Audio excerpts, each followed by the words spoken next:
Magandang araw Kabola. Sa video na ito Kabola, papatulan natin Kabola, na si Mark Andy Barroca nga po, or yung Magnolia Kabola, yung tinutukoy po sa isa sa mga rumor po ni Boss Nobado Kabola na yung mga players ay gustong umalis.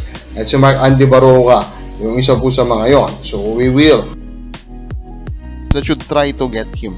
So mga hindi pa nakasubscribe, pakipindot naman po yung subscription button. Pero let's start po with this discussion about Coach Tab Baldwin is ready to leave Ateneo by end of the season, Kabola. So isang season na lang po yung natitira dito po sa kontrata po ni Boss Tab Baldwin, Kabola.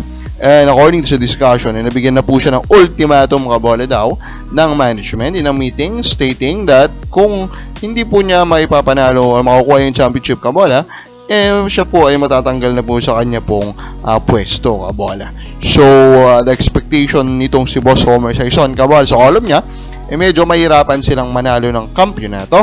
Kaya naman ang expectation is he will pack the bags na, Kabola. So hindi ako masyadong familiar sa in terms of assessing their current roster, Kabola, itong mga UAP. So hindi po yun yung atin pong mastery, Kabola. Pero gusto ko lang i-point out dito mo makikita kasi talaga yung difference ng professional basketball sa college ball, Kabola. Bakit ba napunta sa ganitong posisyon si Coach Tab Baldwin after becoming a dominant team yung Ateneo?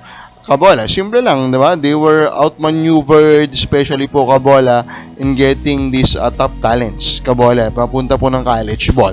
Nung nagsimula po na naunahan sila ng UP o ng De La Salle, Kabola, doon na talaga nahirapan sila magpapanalo. And nag-timing lang talaga, Kabola, na nagsabay-sabay po yung graduation, Kabola, ng mga top players nila, at yun, hindi na nakabawi itong si Coach Tab Baldwin.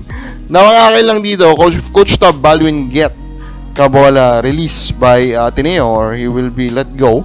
I really hope na isa o dalawang elite or top teams sa PBA will give him a shot. But this guy, yung pedigree niya, Kabola, is grabe superb, diba, Kabola? So this guy deserve a chance to be a coach in the PBA. One team that could consider him is NLEX, and NLEX ngayon is currently a very, very hot team. They are now at 4-1 second sa standing, Kabola. And remember, diba, they started this tournament with a lot of rumors regarding Robert Bolick, regarding po the players not liking Coach Jong, but now they are winning games. So malamang ay medyo okay, or yan po, basta winning always cure anything, Kabola, pag professional basketball po yan. According to dito sa column ni Boss Homer Sison, it's the defense, and they're currently really very good on defense. Pero of course, overall, if you look at their players, isa talaga dyan is si Bolick, no? He's really again playing like an MVP candidate. 19.2, 6.4, and 7.2.2 assists, Kabola. Bari siyang talaga James Harden ng PBA sa kanyang galawan, Kabola, the way he plays. Ito pong si Robert Bolick. Pero one more guy that they have found, one more guy that's currently making a mark right now is JB Bahio, an undersized big man, Kabola, pero grabe rin yung puso. 9.8 points, 8 rebounds, 2.4 assists. This guy is playing really well, and of course alam naman natin na medyo yung pong frontline, Kabola, nito pong NLEX medyo hindi po ganon kadalalim. So yung performance na to ni Bahio malaking bagay po yun sa kanila. Napunta mo tayo sa comments ng mga fans. Joel De Guzman, good evening, idol, watching from Jeddah, Saudi Arabia. Ronald Barbusidad, pa-shout out, sir. Again, gusto nyo ba mag-shout out? Iwan nyo lang po sa comment section.